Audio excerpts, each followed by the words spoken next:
Okay.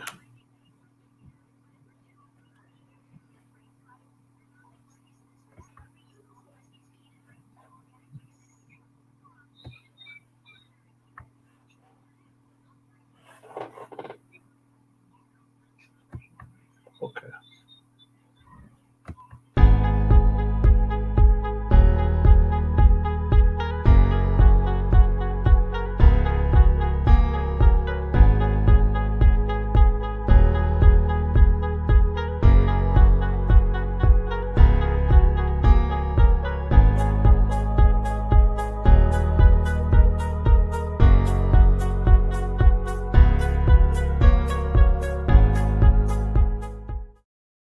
Okay, Mr. Jada, go ahead, please. Thank you, Dr. Conteh, again for being here. And we would like to thank our audience also for being here.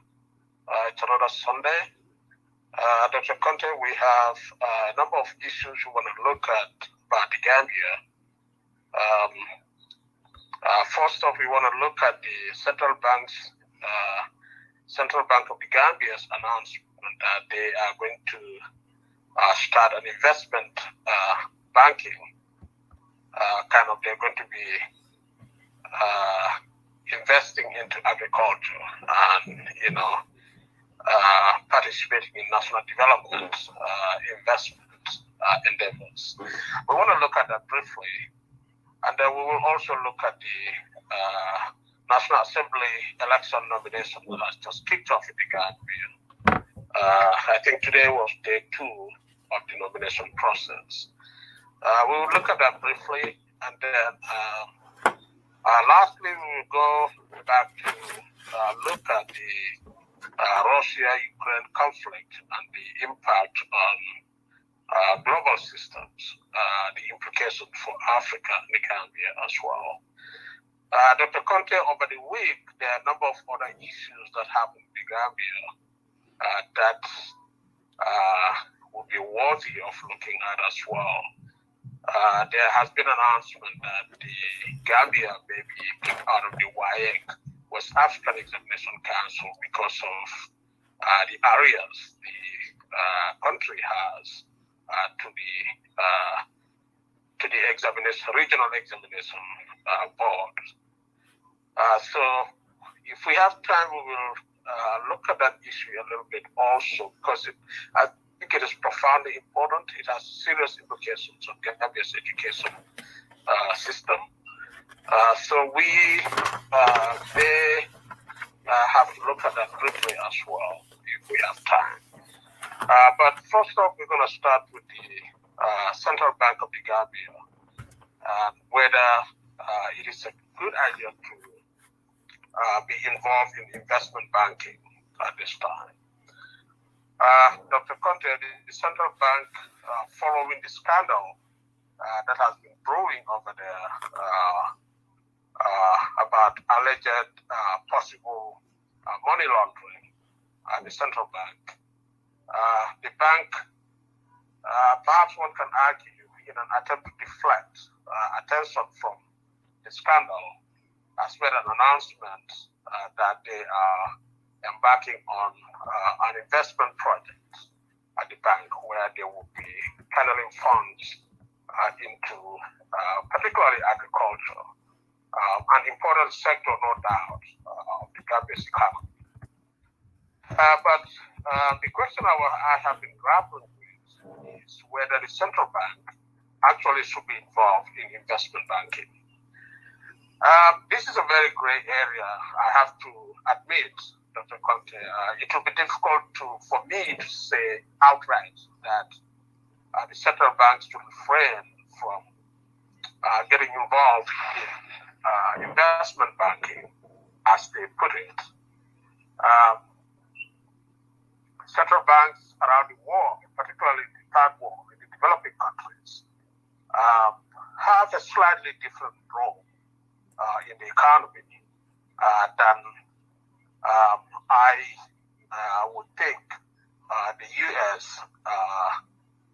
Fed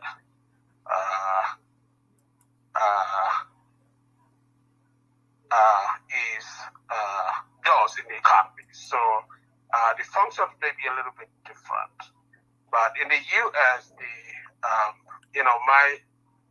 what I know more about is the U.S. system, the U.S. federal banking system. In the U.S., the Fed is particularly more concerned with what we call the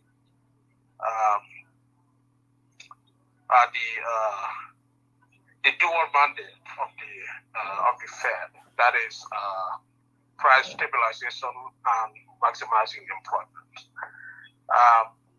And I understand these are related to the Fed's job of monetary policy as well as managing inflation.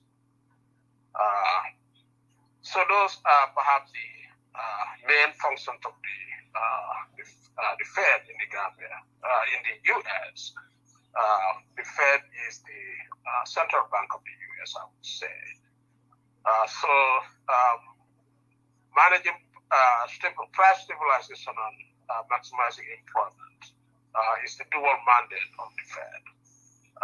This is very much to do with monetary policy, regulating money supply, as well as interest rates and managing inflation. In the Gambia, Dr. Conteh, the Central Bank of the Gambia is, by getting into investment banking, I want to argue that the bank is pushing its role a little bit outside of its regulatory mandates of managing inflation, controlling money supply, if I may repeat, in different ways, regulating interest rates, and price stabilization. We already know that the Gambia unemployment is exploding in the country. Very high unemployment rate. And inflation is pretty high too. But my concern particularly is that if the central bank is involved in investment banking, like they are saying, the way they are saying, particularly providing funding for agricultural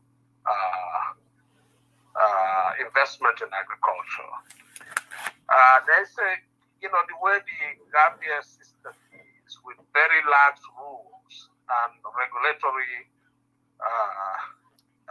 regimes, this could be very catastrophic for the economy.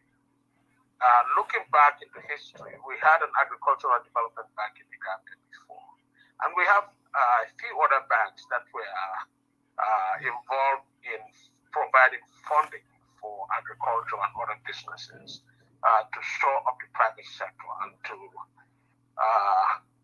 make it possible for food self-sufficiency in the country. Now, the history of these endeavors is not very very good. We know the Agriculture and Development Bank had to go bankrupt because of mismanagement of these funds. The way the loans were given out was very reckless, and records were not properly kept, and there were no due diligence in giving out these loans. Loans ended up going to ghost clients, clients that do not even exist. And in many cases where clients actually exist, there were no system in place to ensure that these loans are paid back. So that was a great tragedy in the history of banking in the Gambia. So with the central bank going into investment banking, it reminds me of all those things. And I'm wondering, I know they're talking about a separate board or a separate regulatory body that's responsible for overseeing this system. I am yet to be convinced that this is the best option for the central bank to do. I think it could be very catastrophic for our economy. It will be another opening for more corruption in the Gambia and more mismanagement of public funds. Dr. Conteh, I'm not sure what your take is on this, but I'm going to pass it on to you and see what you think of the central bank's decision to start exploring the possibility of getting into investment banking. Dr. Conteh. Okay, thank you very much, Mr. Jatta. I would like to know, or we should like to know, we should like to investigate whether the central bank has authority to create an investment bank without approval from the National Assembly. Is the central bank totally independent, whereby it can do anything without scrutiny? Do we have access to central bank's mission statement, their bylaws, that says that the bylaws that can guide us in either supporting or disagreeing with the formation of an investment bank? When I read the briefing by the governor of the central bank, I said that the governor most likely is trying to deflect the news about the scandal. But on the other hand, if we look at food insecurity in the Gambia, if we have controls in place, we should be able to promote domestic production in agriculture, whereby we can decrease our dependence on imported goods. I am also concerned of creating an investment bank without putting controls there, because even before the agricultural bank that you just said, there was a Gambia Commercial and Development Bank. And I'm going to disclose I was an employee of that bank. And that bank was closed because of malpractices. So these are things that we need to look at. I was just wondering, what is the role of the Ministry of Agriculture in setting up an investment bank rather than the Central Bank of the Gambia, whereby funds derived from the central bank as investor can be controlled and managed by the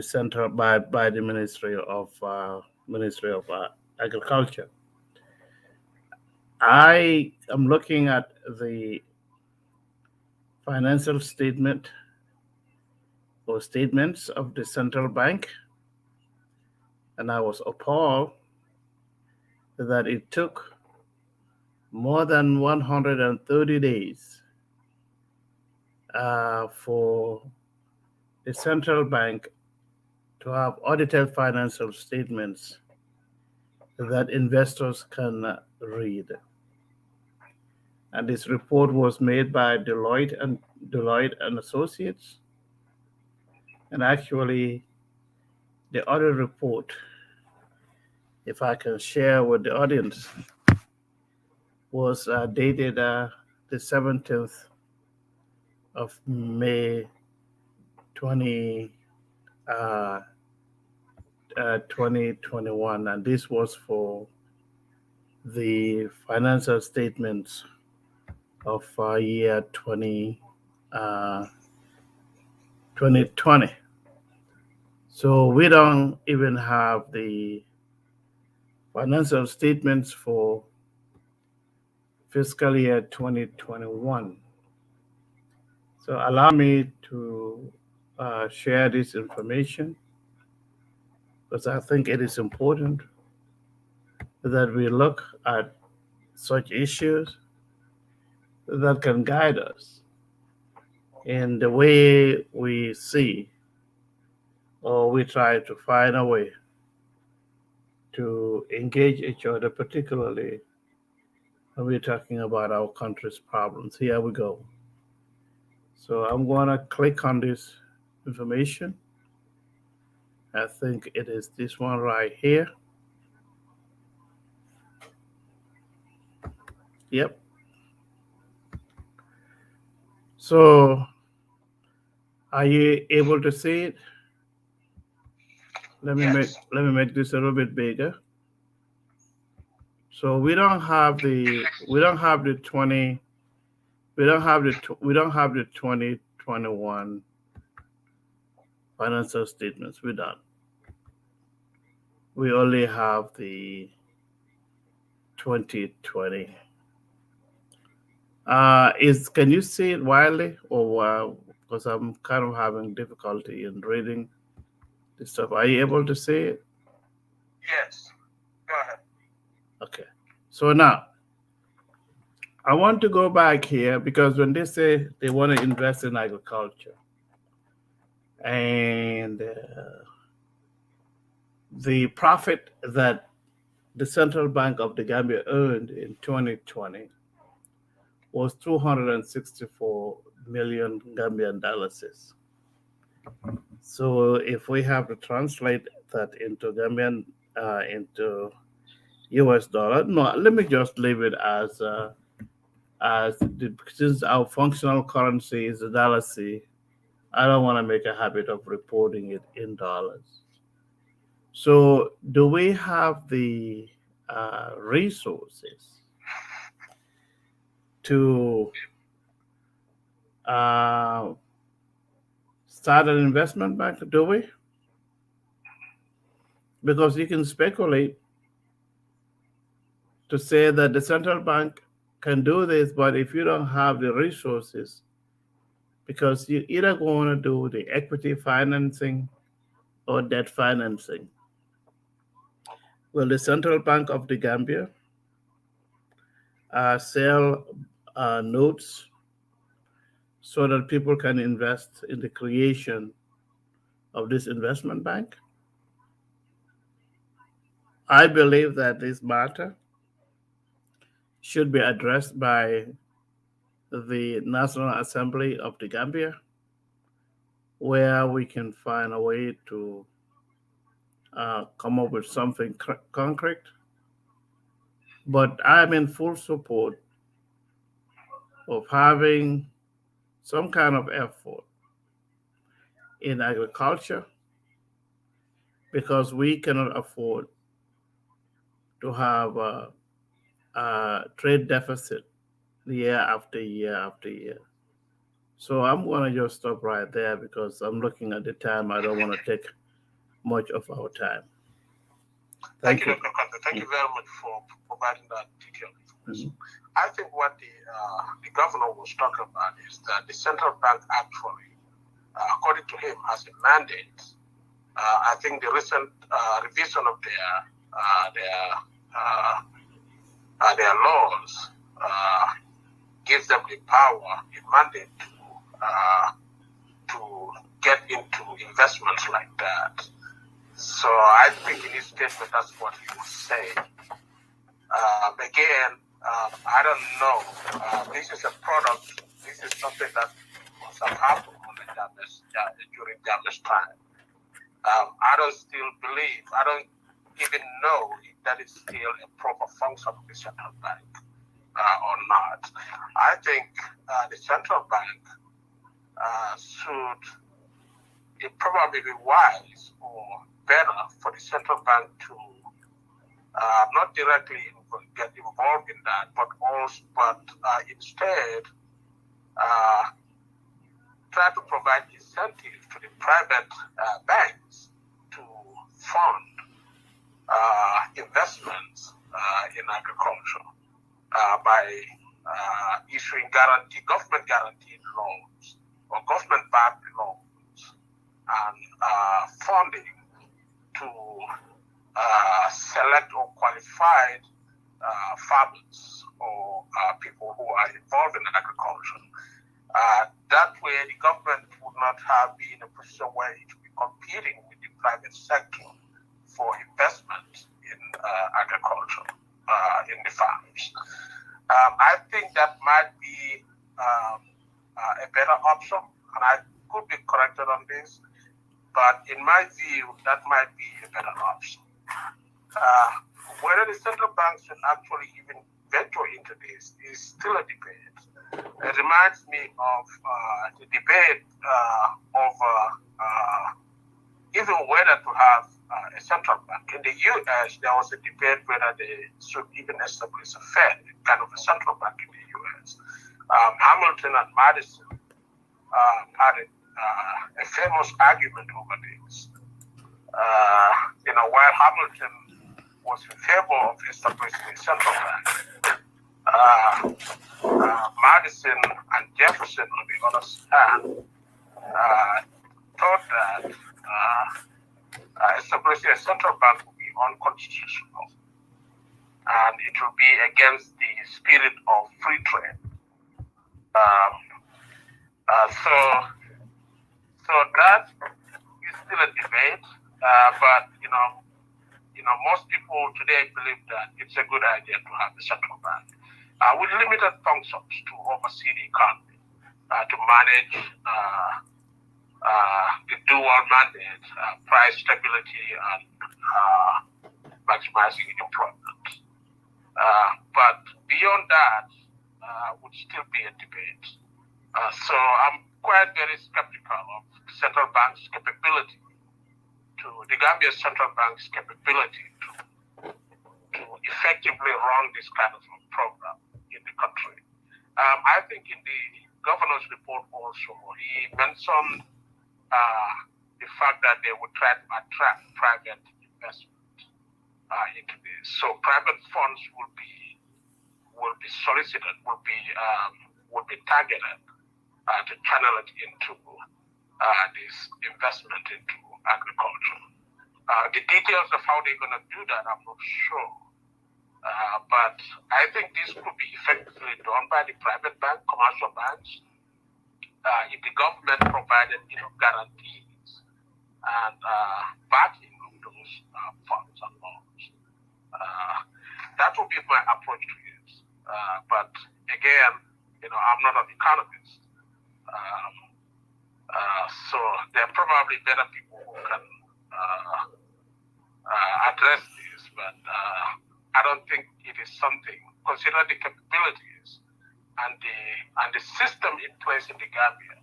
It's a very large, loose system where controls are, in many cases, totally lacking. So I am afraid, I am worried that this will be another disaster. It will end up just public funds disappearing, and without any tangible effect on the economy of the country at all. Unless you have anything else on this, Dr. Conteh, we can move on to our next topic, which is going to be quite brief. It's going to be on the nominations for National Assembly elections in the Gambia. Do you have anything more to say on that? Oh, no, we can just move on. All right, Dr. Conteh, I believe it was Friday that the National Assembly elections has kicked off in the Gambia, right? Nominations actually for the April National Assembly elections started. So the political parties currently are in the process of deciding or selecting their candidates for the different constituencies in the country. I think some of them have already completed. I think NPP has already completed the nomination. Again, NPP is fielding candidates across the country, leaving only 5 to APRC, mostly in the 40s. as well as two other places in the KMC. I think it is Joshua and Bundung, I believe. So yeah, so in total, APRC will field 7 candidates in collaboration with NPP, and then PPP will go in for their only seat in Banjul that Tumajai holds currently. I think it's the excuse me. I think it's Banjul Central. Tuma is running as an independent. I think. Not on the PPP, right? No, not on the PPP. Okay, sounds good. So will PPP put up a different candidate to contest to challenge her? We haven't seen. No, PPP is only gonna have It's only gonna have one candidate. That is Banjul Central. Okay, got you. So UDP, I'm not sure UDP has completed its selection process, Dr. Conteh. But I would assume they will put up candidates everywhere in the country as well, in all the 53 constituencies, I believe. There was talk about maybe quite some female candidates contesting the UDP. One of them prominently is Yakuba Jaide. But we will see. I mean, in association to this, last week UDP came out again in public to lay out their claims about electoral fraud in the country. Dr. Conteh, their bid at the courts failed, but it looks like UDP has arrested this case. They came out again trying to make a case directly to the public. It was quite interesting. The same old allegations about registration fraud and the irregularities that happened at the election polling stations. Again, it reminds you of why UDP's failure to challenge this at the right time. UDP's leader is on record for saying that he was satisfied with the registration process. This is public information, it's available, the video is still available. So if the party was satisfied with the registration process and the process moves on until the election has been conducted and the party loses, I don't know how you can credibly come back now and make a claim against that registration process that you have been satisfied with before as fraudulent. I don't see the logic. The same thing goes with the election itself. The same old arguments about irregularities smacked off some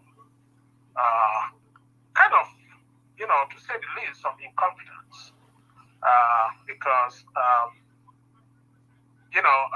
these things happened. The election was on the spot count, and many of these irregularities actually do not add up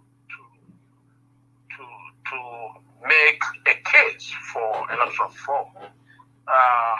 No election is perfect, but minor irregularities like this cannot amount to electoral fraud. So, but I'll be very interested, Dr. Conteh, to see the complete list of UDP's candidates across the country. Dr. Conteh. Well, I just spoke to a UDP supporter, and I told him, that when it comes to constituency elections or the National Assembly elections, you may support a candidate from your constituency, even though that person may not agree with a political party. I said, let's stop politicizing this, and let's find capable people in Parliament or National Assembly who can try to guide our country into a new direction. Because the current National Assembly that we have. I am terribly disappointed with this National Assembly when it comes to budgetary issues. That no one, in my view, is out there who has a vision ability to uh, pinpoint or talk about what we need in our country in terms of incurring fiscal deficit upon fiscal deficit upon fiscal deficit. And also looking at the Gambia Revenue Authority, whereby they have the absolute responsibility to assess, collect, and record taxes. And how on earth can someone approve a project without engaging parliamentarians to say that we are going to adjust the budget? Because the 34 million US dollar, that is about 1.8 billion that the National Assembly approved. I don't think any of the National Assembly members understand that if you approve a liability, your cash is going to go up. But the question is, you're going to turn around and use that cash to purchase items that is going to be under the expenditure side of the equation.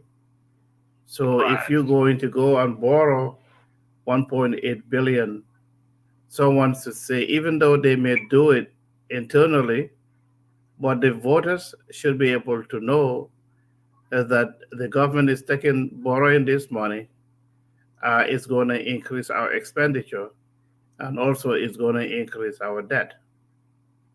No one, no one came to talk about it. Even if you're going to support a budget, you should say that we should not make a habit of going in to approve budgets, to approve loans when they are not quantified in the budget.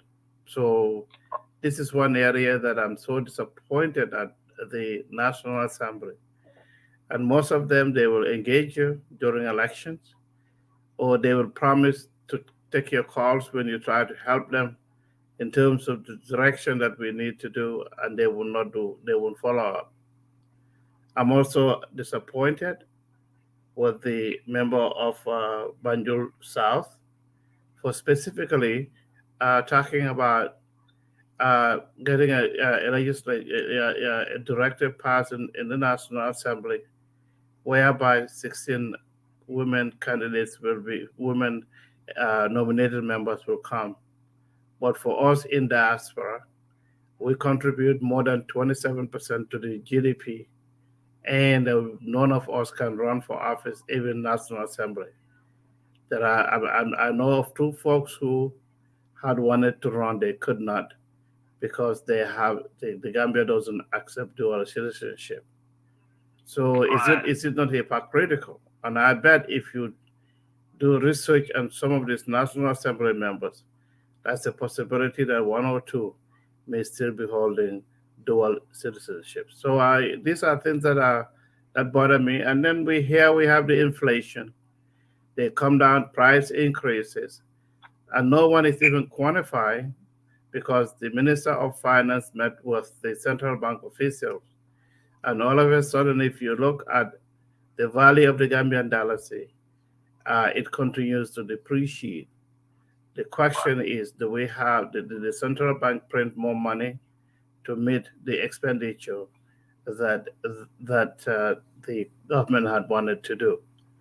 When we also look at the Banjul Street project, I'm not against it, but we don't have any full disclosure on. They say it is a private initiative, but my question is, if it is a private initiative, how come the budget of the Ministry of Public Works increased by 456%? So the question here, this is one area we have to argue. And so we don't have competent people in the National Assembly. Unfortunately, in the Gambia, if you're going to run for office, they only look at you as a community organizer. They don't look at the talent that you have. So someone is able to go out there and recruit kids to play football, or that person should represent us. And from my own constituency, I was concerned about when I talked to someone, the individual stated, that they only selected people from a specific tribe and other tribes were disqualified. And I'm very concerned about that. And also having a chieftaincy in a village, you're going to turn around and select a candidate from the same village without even knowing the history of the constituency, whereby you have certain villages that fight against each other. Then you have this village that says that no, under no circumstances must you take away the National Assembly seat from us. So they never even did the study about those things. And now I am conflicted. I'm telling you, I might even support a UDP candidate. I might. Yeah. I might. Because the Okay. thing I might Yeah. because of the fact that uh, what they've done, I'm not satisfied with it. I don't think it's Right. fair. You cannot go out there Right. and select members. You cannot go out there. NPP. I'm very disappointed. You Right. cannot go and select a candidate and exclude other tribes. You can't do that. Right. And that's what they did in my constituency. And Wow. also, the chieftaincy is in Faraba. Why would you select a candidate from Faraba, knowing that Pirang is going to object? And I'm telling you, Right. Kafuta likewise. And Mr. Mendy is out there in Kafuta, and he's going to run as an independent. I am so conflicted that I might support. I'll close my nose and support a UDP candidate because I want. When it comes to these tribal issues, it really pisses me off. Right. And that's what they have done. And in other areas, the same thing. I said, allow the local people to select the best candidate. But you're going to turn around and invite people based on tribe. So for me, in Combo East, I might close my nose and support a UDP candidate because I want inclusion. I don't want exclusion. And what I have seen so far in the selection of candidates is exclusion. And the same thing happened in Upper Florida West. Right. You cannot run, you cannot, and then someone else is complaining that Yeah. even in Sami constituency, they did the same.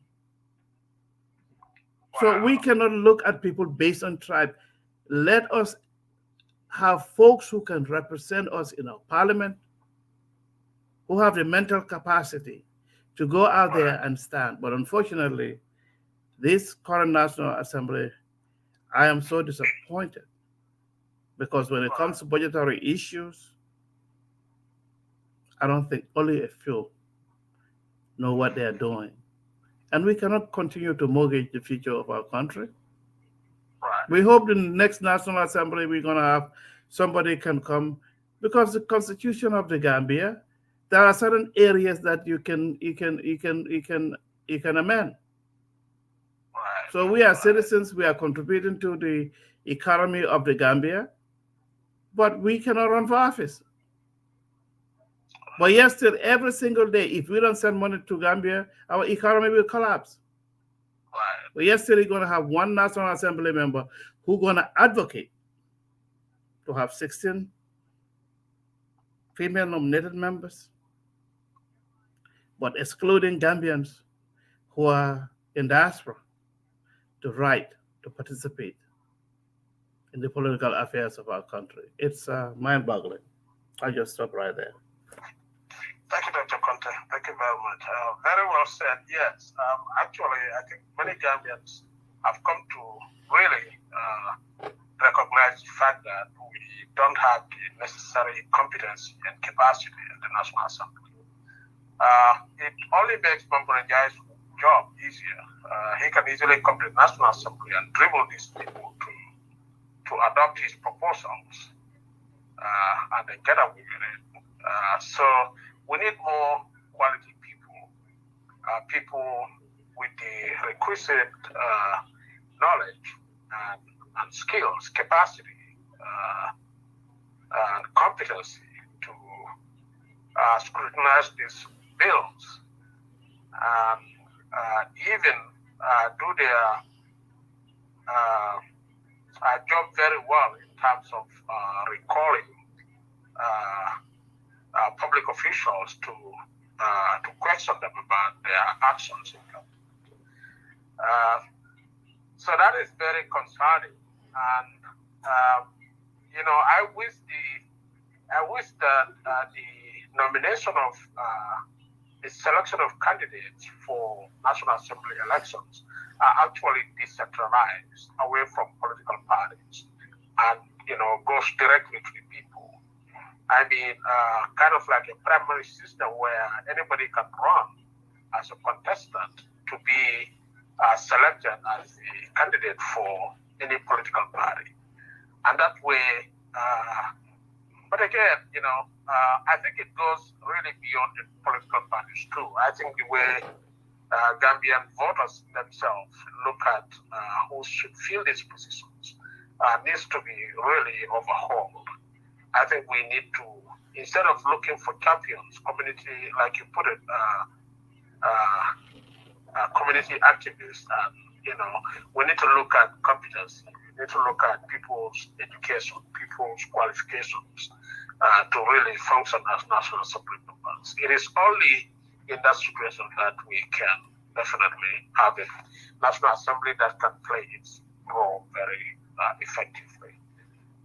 That is absolutely necessary in the Gambia. And the debate about the guaranteed number of seats for women in the National Assembly, it might be well intentioned. Gambian women need to be promoted and given a chance, an equal playing field to excel and do their part in national development. But I mean, there's nothing wrong about preserving a guaranteed number of seats for women. But again, we got to make sure those women who are going to come in are women who are qualified to do the job. We can't just, for the sake of, equality, just open the door for more incompetence in government. There are women in the National Assembly which are very competent. The Speaker herself is an example. And, there are people like Yakumba Jauje, with all her problems, she is, to some extent, very capable of doing her job in the National Assembly. So we need more women like that, not just community activists, who don't have any capability or competence to discharge their function as a National Assembly member. So that is what Gambians need to be looking for, competency and capability in the National Assembly. Dr. Conteh, anything else on this? And also, they need to open them as an English school to be able to communication school, so that they can be able Yeah, to. instead of that, that's a good idea. But instead of that, we could save, because that's going to be another expenditure for the government. We could just look for people who are competent, who have the requisite skills. There are a lot of people in the Gambia with the skills, who can do this thing. So, how many law graduates we have in government now? Where are they all going? In the next 2-5 years, there'll be no jobs for them.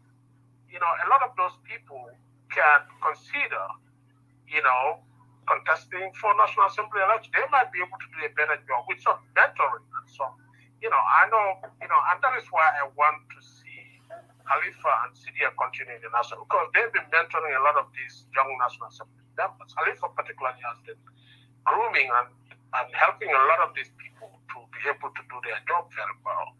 And I think that needs to continue. There are people in the national they can look up to and, work under their wings and get advice from them and, hone their skills, get their skills, better at doing their job. And I just wish that Khalifa, even though he's not going to participate, I just wish that Barrow can nominate him as a nominated member in the National Assembly. That guy is very valuable, in the National Assembly. And, I'm glad Syria is contesting. And I hope it passes my Ahmed Fadi, who is planning to challenge him in the, Mai is no doubt qualified. But I think when it comes to integrity, and track record, he's no match to Syria, So, so I just wish, he gets a severe lesson from Syria in the national assembly. But that's it on that, Dr. Conteh. I will briefly talk about the Russia-Ukraine conflict. If we have time, we can look at, or probably next week, we can look at the education crisis at the Gambia's education department. But we'll see. Probably I'll just spend 2 weeks on the US Russia-Ukraine issue, and then we can briefly spend 5 or 4 minutes on the YX issue, education department of the Gambia. Dr. Conteh, the big topic around the world is the conflict between Russia and Ukraine. Both countries are great countries. I know I have some good friends from both countries through school and through work. Both people are very wonderful people. It is just unfortunate that the kind of destruction we see in Ukraine, to be seen that on a daily basis on our television screens, is very, very disheartening, heartbreaking. I hope Putin had come to his senses. In fact, in the beginning, I didn't believe he would go ahead and launch this assault. But nonetheless, he went ahead and did it. And I think he very badly miscalculated. He did not expect the kind of response that he's seeing around the world. The whole world has united against Putin's actions in Ukraine. And Biden did a great job by mobilizing support around the world, at the UN, in Europe, in Africa, everywhere. People have rallied together to condemn these actions. In the business community, in the sports community, everywhere you can think of, everybody is standing up against this vicious attack on a sovereign country. But a few things that are quite noteworthy, a few things that are quite outstanding in this, Dr. Conteh, is the response of the business world is quite remarkable. And I think that is very, very interesting. Putin and the Russian economy is being cut off from the global economy. And, again, this reminds us of the perils of globalization. Russia is pretty much very integrated in the world economy, global economy. And so sanctions against the country, no doubt, is going to inflict severe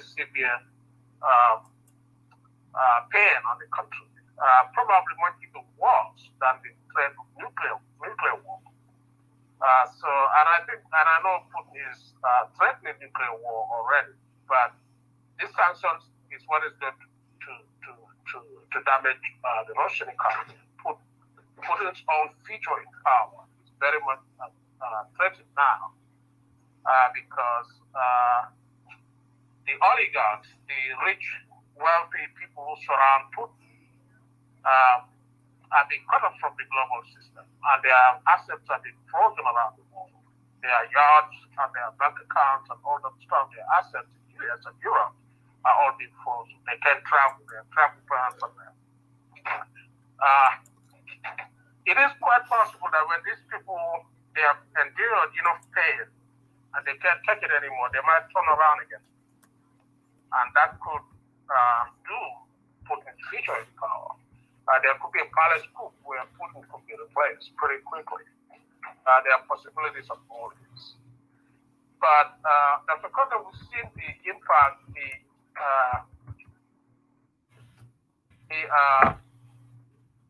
what the business world can do in situations like this. And we saw a little bit of this kind of stuff in, let me give an example, like apartheid South Africa. Part of the reason why apartheid crumbled pretty quickly in its last years was that the business community at some point came to realize that, they need stability. There are a lot of investment in the in the energy sector and minerals extractive industry in South Africa. And these international companies came to realize that in order to prosper, in order for their businesses to continue to flourish in South Africa, they need stability. And apartheid was not providing that stability any longer. And so there was a concerted effort by these businesses, by these companies, to ensure that there is transition to a system that ensures, security and stability in South Africa. And that was the beginning of the crumbling of the South African apartheid system. At some point, I think Botha even told white South Africans that he doesn't believe, the way he saw things going, he doesn't believe apartheid is going to last any longer. And therefore, white South Africans need to adapt or they're going to have to perish. And we are seeing the same thing around the world. All the major businesses, MasterCard, Visa, all the major tech companies are all cutting ties with Russia. Russia is kicked out of the global financial system. Its assets have been frozen. The central bank is cut off. The central bank is cut off from the global economy. They can't even create money anymore. Even the reluctant Germany has agreed to shut down the gas pipeline, natural gas pipeline that connects Russia. The project that was going on, they shut it down. They disbanded it as of now. So Germany has agreed to take steps to cut off Russia, as well as all the European countries, pretty much.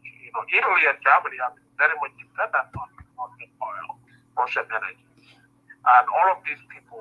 So this spells really, really good for Putin and Russia.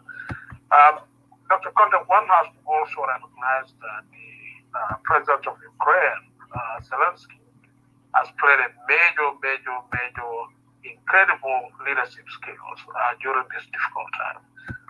He's remained very calm and steadfast and continued to be a moral support and guide for the soldiers in Ukraine and for the Ukrainian population as well. And he's continued to lobby the international community, US and Europe, to do more to help defend his country. Incredible leadership skills during a very, very difficult time. So one has to recognize all that. But I think the big point, in my view, is the fact that we live in an incredibly intertwined global economy. Therefore, economic action in the form of sanctions, came out to be an incredible tool in containing tyrants like Putin and containing aggressors like Putin. In my view, much more effective than even the threat of nuclear war. And I think China is paying attention to this. I think North Korea is paying attention to this.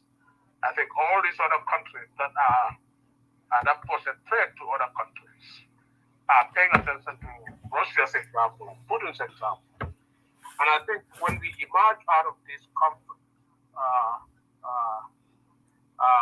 many of these countries will be very much deterred from venturing into this kind of actions. Dr. Conteh. Thank you very much. I was actually very surprised at how public opinion has now changed, even Republicans. And people are saying that they don't mind paying higher prices on gasoline or other energy products as long as America is not buying fuel or crude oil from Russia. And in fact, the Republicans are now uh, encouraging Biden to go ahead and pass a decree or executive order for United States not to be purchasing oil from Russia. I just can't believe this. Right. Just what 3, 4, 5 days ago, or even last week, Trump was saying what Putin was a genius, and Right. now all of a sudden, public opinion is now has now shifted. So now Biden is sitting here saying, "Oh, should I do it?" But now voters are saying we don't mind paying higher prices, Right.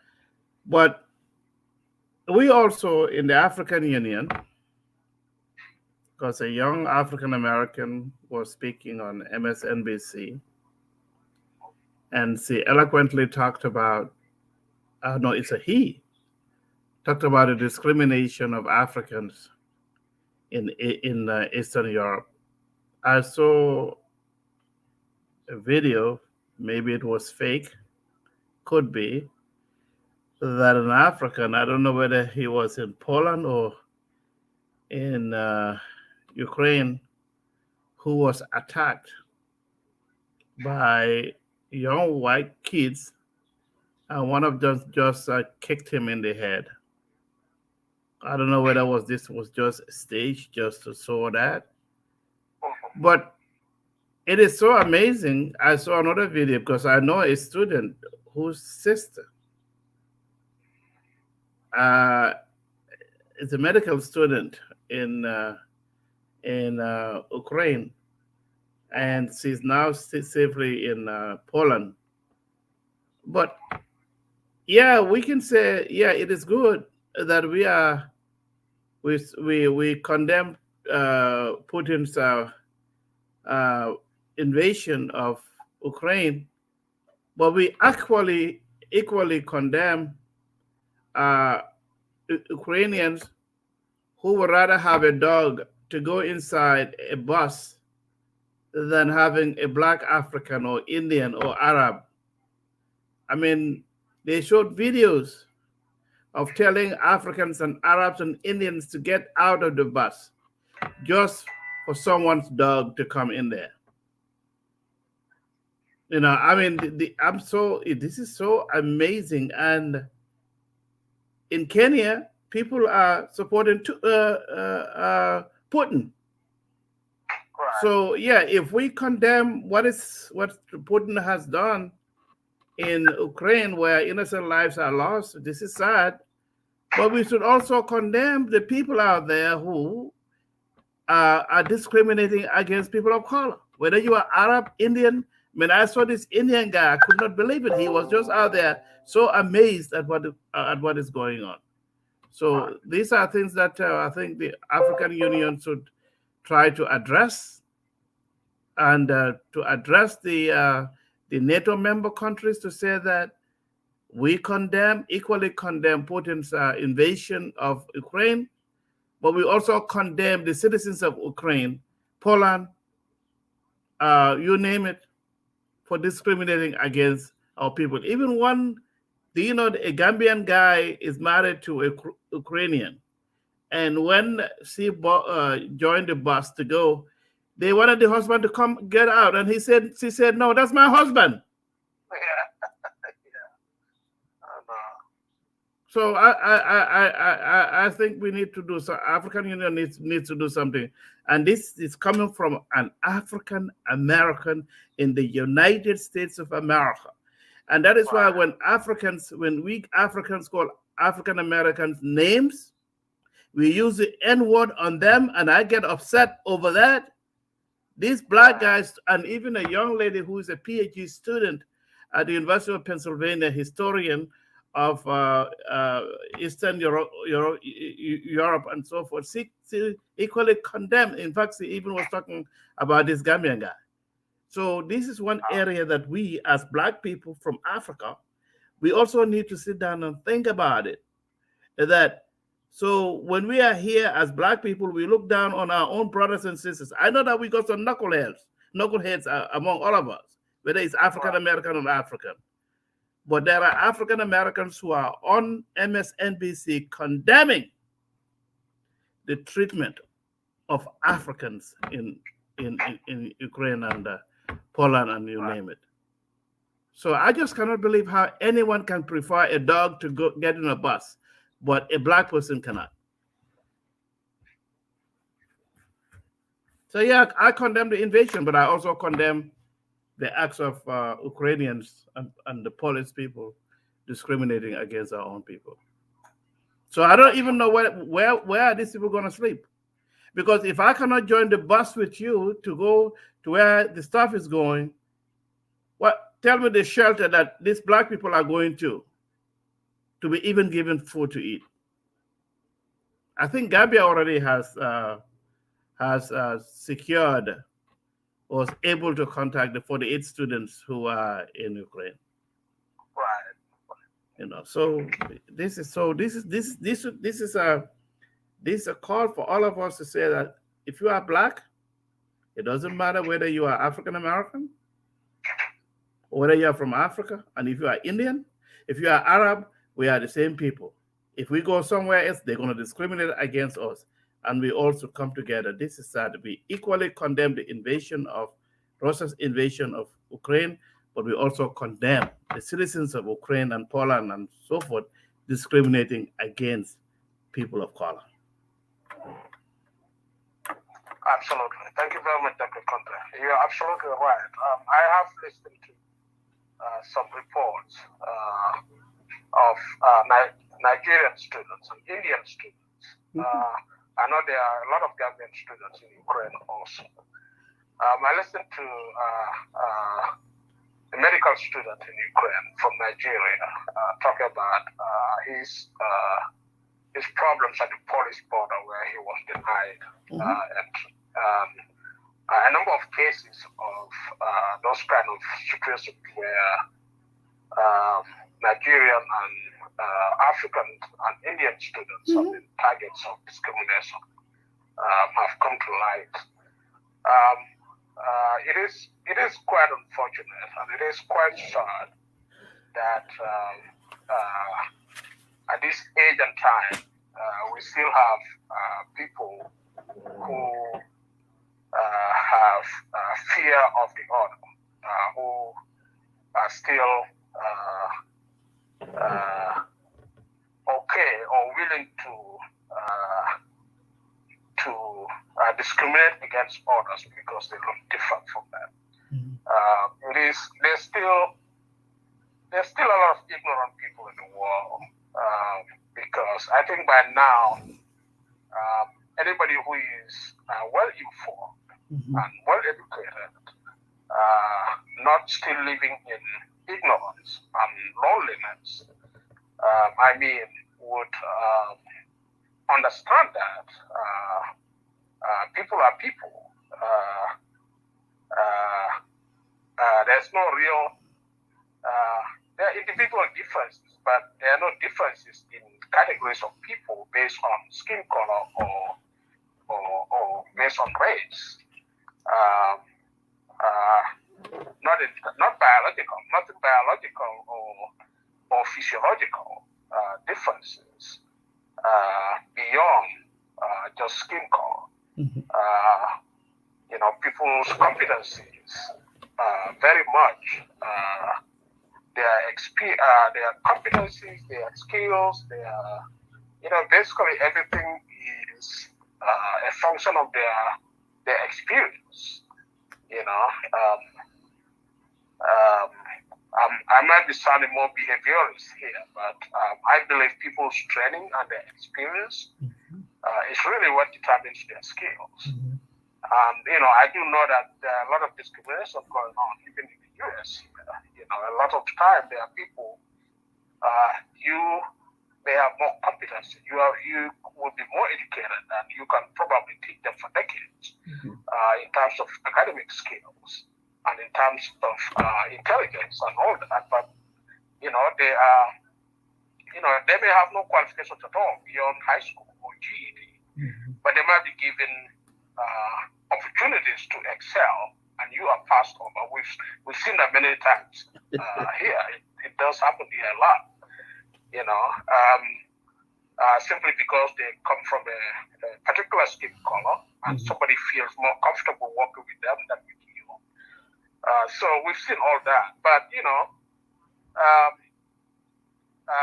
there are a lot of good people in this world who understand, who are educated and understand these issues, and look at people more like people, rather than looking for skin color and all that nonsense.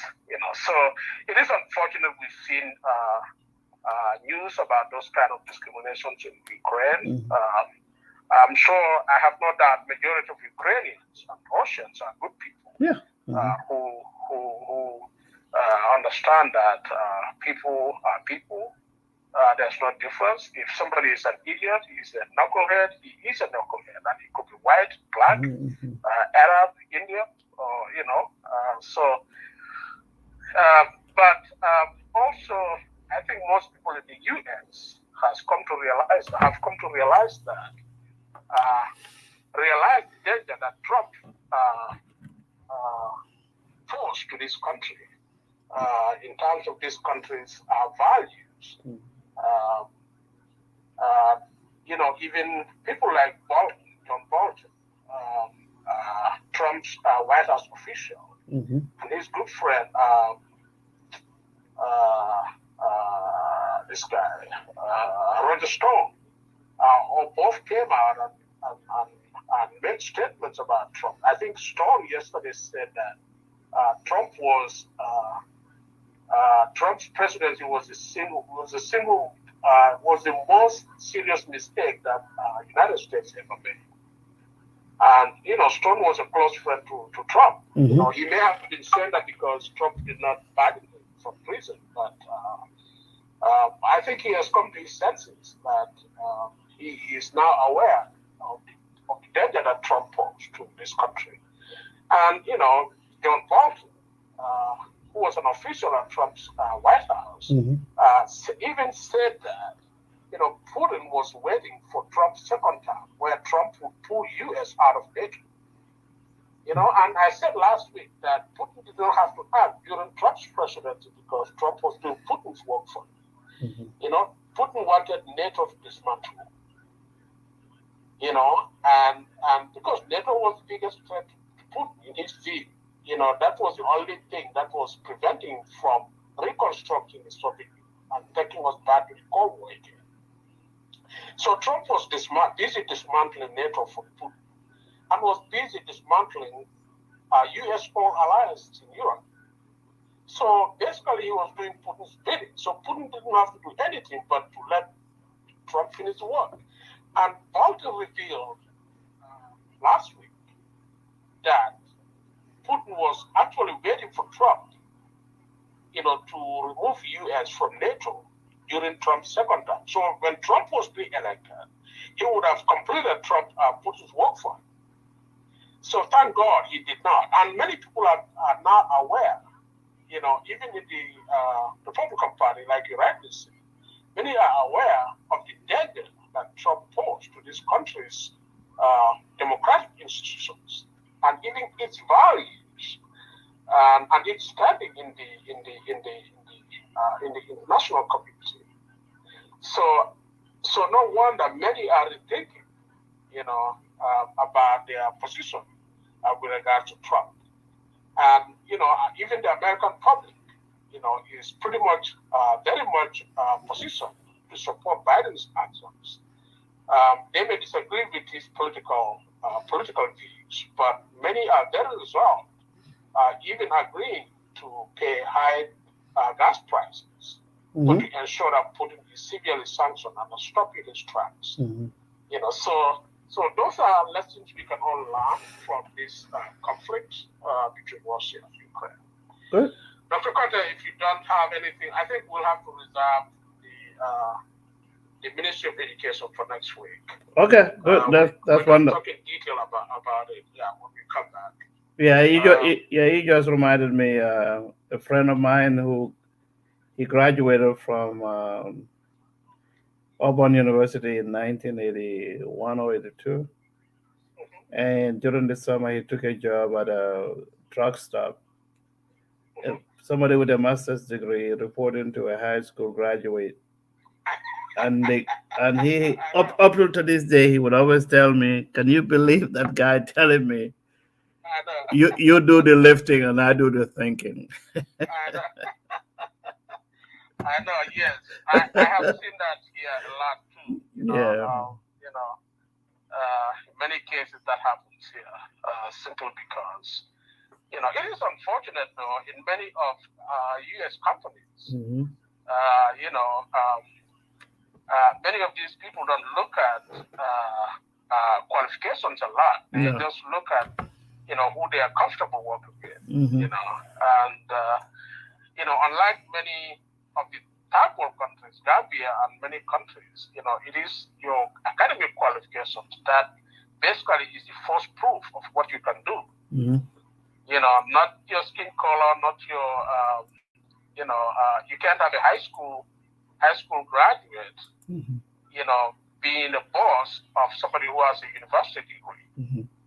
You know, um, it will be very, very rare to see those kind of stuff. But many companies you see that in US. Hmm.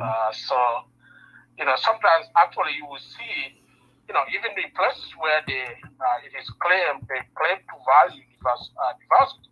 Hmm. When you look at the company hierarchy, Hmm. uh, you will see that if you look at the top, you see only one color, Hmm. one skin color, and then you see a little bit of mix in the middle, and you'll see a whole lot of different skin color at the bottom. Hmm. So and that is probably some of the best cases of diversity Hmm. where workplace diversity is practiced. There are a lot of exceptions. Some people are able to get through this system and get to a place where they feel their skills are being properly utilized Hmm. and their value is recognized in the company. But it's still challenging in US, and many people continue to suffer that kind of a system. Hmm. Even though there are laws that clearly indicate or uh, uh, I mean